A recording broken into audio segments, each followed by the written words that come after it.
Voy a preguntar al ministro José Manuel Álvarez, que es el ministro de Asuntos Exteriores del Gobierno de España. Ministro, muy buenos días. Muy buenos días. Buenos días. ¿Por qué se ha roto la tregua en Gaza? ¿Qué noticias tiene usted? ¿Qué ha pasado?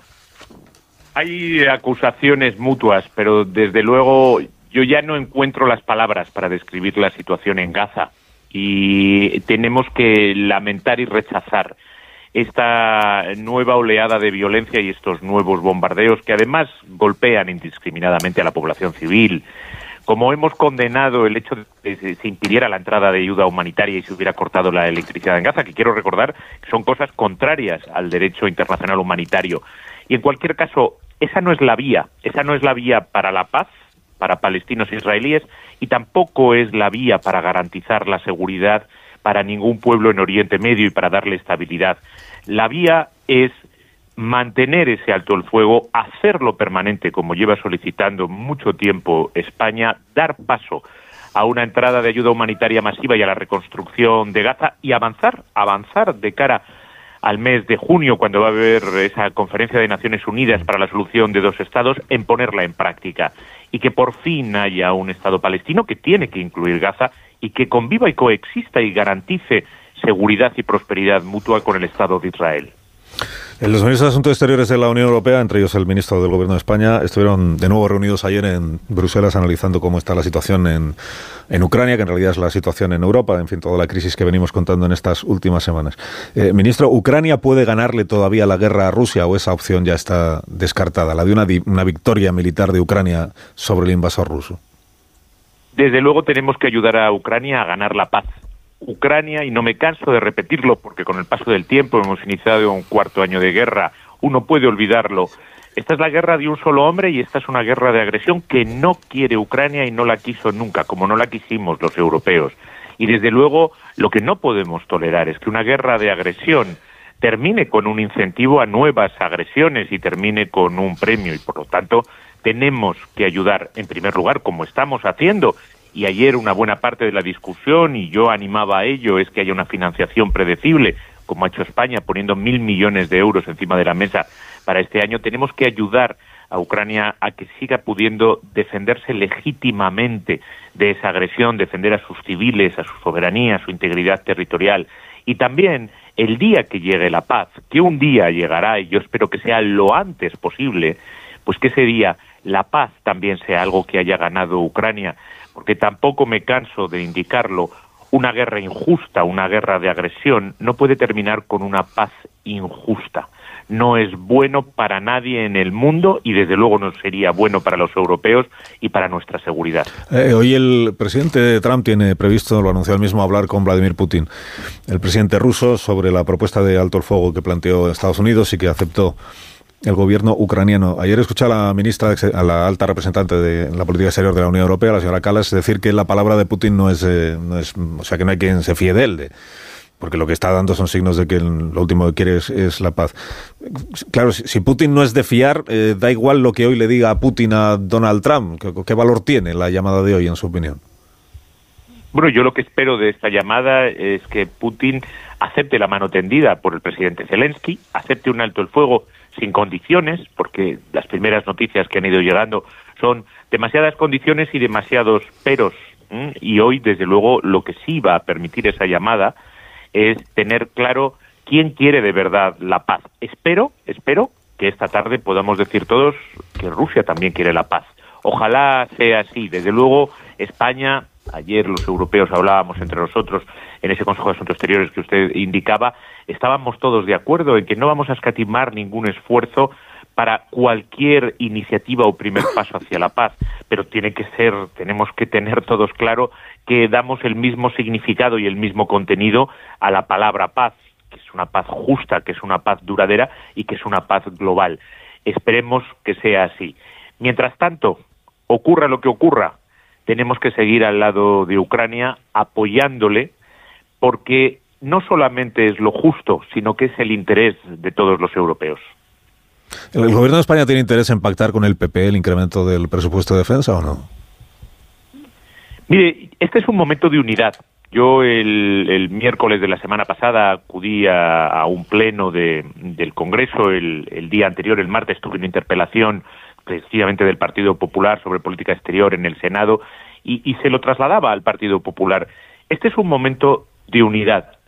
Lo que el gobierno tiene que hacer conjuntamente con sus socios europeos y las decisiones que conjuntamente todos los europeos estamos tomando y vamos a tener que seguir tomando en las próximas semanas y en los próximos meses, no es el programa del Partido Socialista o una decisión del gobierno de coalición. Son decisiones que tomamos conjuntamente los europeos para garantizar nuestra seguridad, para garantizar los proyectos de vida de los españoles por circunstancias que nos vienen impuestas desde fuera. Una guerra de agresión en Rusia, nuevos postulados de una nueva administración norteamericana y, por lo tanto, yo creo que todos los grupos de oposición deberían de estar unidos en torno al gobierno y en torno a Europa, porque estas son decisiones que estamos tomando a 27, porque son momentos en los que se necesita altura de miras. Y también, yo se lo trasladaba al Partido Popular, hay muchísimos momentos, muchísimos para ser oposición de desgaste al gobierno, pero hay unos pocos momentos para ser oposición de Estado, para ser España y para ser Europa. Este es el momento de ser España y ser Europa.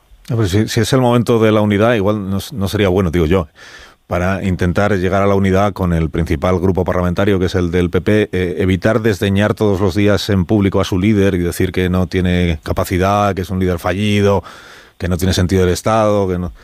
Cuando intentas llegar a un acuerdo con alguien, lo último que haces es ponerle a caldo todos los días, ¿no? La semana pasada el señor Feijóo estuvo en Moncloa, convocado por el presidente del gobierno. Yo creo que el presidente del gobierno le expuso, yo no estuve en esa reunión, porque esas son reuniones a solas, pero entiendo que el presidente del gobierno le expuso perfectamente cuál es la situación. Y además, el Partido Popular tiene, si me permite, la ventaja sobre otros partidos del arco parlamentario, que pertenece a una familia política que se sienta en muchos gobiernos del Consejo Europeo y, por lo tanto, debe de conocer de primera mano. Y si al señor Feijóo le parece muy difícil o considera que no está en su cultura política decir que va a buscar la unidad con el gobierno, insisto, para proteger el proyecto europeo y proteger los proyectos de vida de los españoles y las españolas, bueno, pues que diga que va a buscar esa unidad con su familia política o con la presidenta de la Comisión, que es de su familia política. Él sabe perfectamente cuál es la situación en estos momentos y las decisiones que tenemos que tomar. E insisto, porque yo creo que es muy importante para cómo se posicionen todos los grupos políticos. Esto no es una decisión del gobierno de coalición porque considera que es lo mejor en estos momentos o porque es una parte del programa electoral de un partido político, donde, bueno, podría entender que cualquiera jugara a la oposición de regate corto y electoralista. Esto es una situación de absoluta necesidad para mantener el proyecto europeo en torno a los valores de tolerancia, de igualdad y de pluralismo, los valores de la democracia, tal y como ha venido siendo hasta ahora. Básicamente, para mantener la paz, la estabilidad y la prosperidad que nos da la Unión Europea, porque tenemos una guerra en suelo europeo, una guerra total, a gran escala, que ha iniciado su cuarto año, y porque nuestro aliado natural histórico, que son los Estados Unidos, con los que hemos construido la OTAN y la seguridad euroatlántica, tiene nuevos postulados en muchas materias, y una de ellas en la relación con nosotros.